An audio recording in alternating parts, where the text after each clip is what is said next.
કિરીટભાઈ પૂરી તૈયારી સાથે આંકડાકીય આવે તો એ જ્યારે બોલતા હોય ત્યારે કોઈ એક કોમેન્ટ કરતો નથી, કેમ કે સામે ગુજરાત વિધાનસભામાં ભલે 150-156 બેહાડ્યા હોય, 100 જણાને તો ખબર નહીં કે ધારાસભ્ય લેવલે શું કામ કરવાનું હોય કે વિધાનસભામાં કઈ પ્રકારની રજૂઆત કરવાની હોય એ પણ ખબર નથી.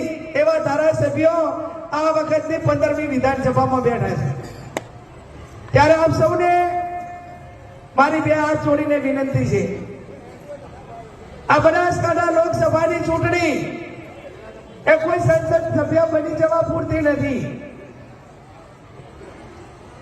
3-4 મહિના પહેલા સર્વે કરવામાં આવ્યું. મને આમ તો કિરીટભાઈની બધાએ ત્યાં પાટણ લડવા માટે પણ આગ્રહ કર્યો કે બેન તમે પાટણ લોકસભાની ચૂંટણી લડો, પણ મેં કિરીટભાઈને કીધું કે જો કિરીટભાઈ બનાસકાંઠા જિલ્લો એ વાવ વિધાનસભાના મતદારો હોય કે સમગ્ર જિલ્લાએ એક ગરીબ સમાજની દીકરીને વિધાનસભા સુધી પહોંચાડી અને મારા બનાસકાંઠા જિલ્લાની ચૂંટણી આ બહારના આવીને બનાસકાંઠાને બહારમાં લીધો, એને આઝાદી અપાવવા માટે અમારે ચૂંટણી લડવાની.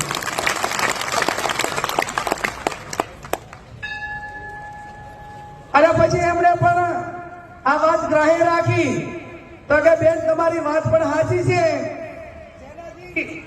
જેનાથી આખો જિલ્લો ક્યાંક ને વાતાવરણ હેઠળ જીવે છે એની સામે સૌથી કઈ રીતે ચૂંટણી લડવી એનો અનુભવ સૌથી વધારે અમને જ છે, એટલે બરાબર તમે બનાસકાંઠામાં જ લડો.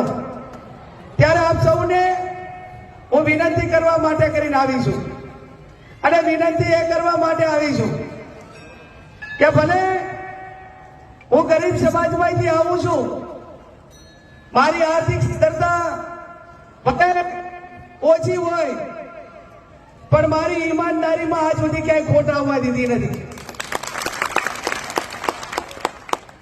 મારા 28 વર્ષના જાહેર જીવનમાં આ અમૃતભાઈ ફોસીને મેં તાલુકા પંચાયતના પ્રમુખ 1995માં પ્રથમ વખત હતા, ત્યારથી કરીને તમામ નાની મોટી ચૂંટણીઓમાં બનાસકાંઠાની જનતાએ મને આશીર્વાદ આપ્યા છે.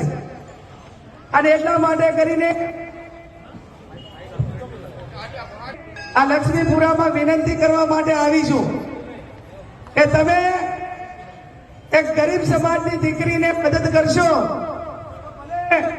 આર્થિક રીતે કે બીજી રીતે અમે તમને કોઈ રીતે મદદ ના કરી શકીએ, પણ તમારી ક્યાંક ન્યાયની લડાઈ લડવાની હશે તો ગેનીબેન ઠાકોર ક્યારેય પીછેહટ નહીં કરે.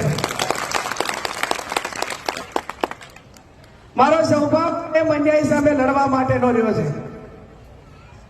કોઈ બેન દીકરી હોય, કોઈ વાત હોય અને કોઈ પણ નાના મોટી લડાઈ એ પ્રશાસન સામે લડવાની હોય કે કોઈ સામેની વ્યક્તિને ન્યાય આપવા માટેની હોય, ત્યારે મારા સૌભાગ્ય પ્રમાણે જેમ ડોક્ટર એના પેશન્ટને બચાવવા સુધી અંતિમ પ્રયાસ કરે એમ હું મારા કોઈ પણ વ્યક્તિઓને અન્યાય થાય એને ન્યાય અપાવવા માટે વહીવટી તંત્ર હોય, જ્યુડિશિયલ રીતે હોય, ક્યાંક વીર ભગતસિંહ વાળો કરવાની વાત હોય કે ક્યાંક ઝાંસીની રાણી લક્ષ્મીબાઈની પ્રેરણાએ ચાલવાનું હોય તો પણ ક્યારેય પીછેહટ કરી નથી.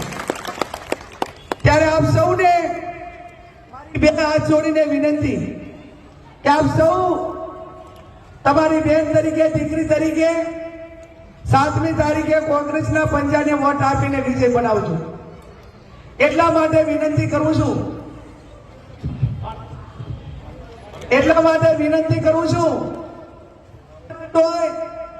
18 આલમ હોય, 36 કોમ હોય, એને ચાહે નાના મોટા ધંધા રોજગાર હોય કે કોઈ પ્રકારની નોકરી હોય, આમ તો આપણા દીકરા દીકરીઓને પેટે પાટા પાડીને આપણે ભણાવીએ અને એની આશા રાખીએ કે ક્યાંક મારા દીકરા દીકરીને સરકારી નોકરી મળે.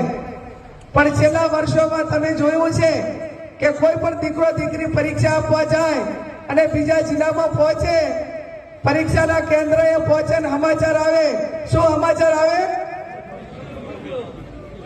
હવે તો તમામ પ્રજાને મોઢે પર થઈ ગયું છે, પેપર ફૂટી ગયું. ગુજરાતની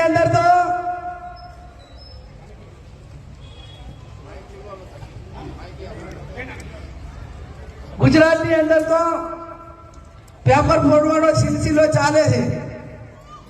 પણ બનાસકાંઠામાં તો આજે વર્તમાન ચૂંટણી લડે ને, આમ તો બધા મને આખા જિલ્લાની અંદર એક જ વાત કરે કે બેન આમ તો અમે ભાજપને માનવા વાળા છે ક્યાંક ને ક્યાંક, પણ આ ચૂંટણી લડે ને આ જે સામેના ઉમેદવાર કરતા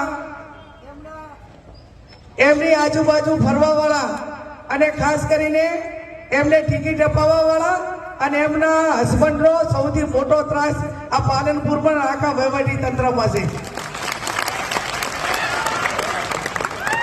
ભાજપ વાળા ઘણી વખત ગમતમાં કે બેન અમને ક્યાંક ને ક્યાંક ભાજપ છોડાયું હોય તો ક્યાંક ને ક્યાંક એ અમારે હવે ઉતારવાની છે, તમે ટેન્શન ના કરો, ભલે અમે ભાજપના પટ્ટા લઈને ફરશું, પણ જે દાડે 7મી તારીખ હોય ને, અમે ભલે જિંદગીમાં કોંગ્રેસને વોટ ના આપ્યું હોય, પણ તમારા ફોટાની સામે આ બવડું ફરીને બટન અમે દબાવવાના છે.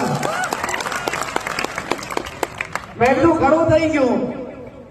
તમે 7મી તારીખે બટન દબાવો તો બસ અમારે વોટની જરૂર છે, અને વોટની જરૂર છે ત્યારે આપ સૌને ફરી પણ હું વિનંતી કરું કે લોકશાહી એ એક ડેમોક્રેસીના ભાગરૂપે, લોકશાહીના ભાગરૂપે તમામ લોકો સ્વતંત્ર હોય છે.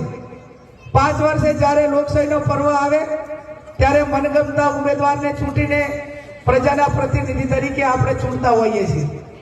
પણ હમણાં જ્યારે સામે ટિકિટ જાહેર થઈ એ ટાઈમે 5 લાખની જીતના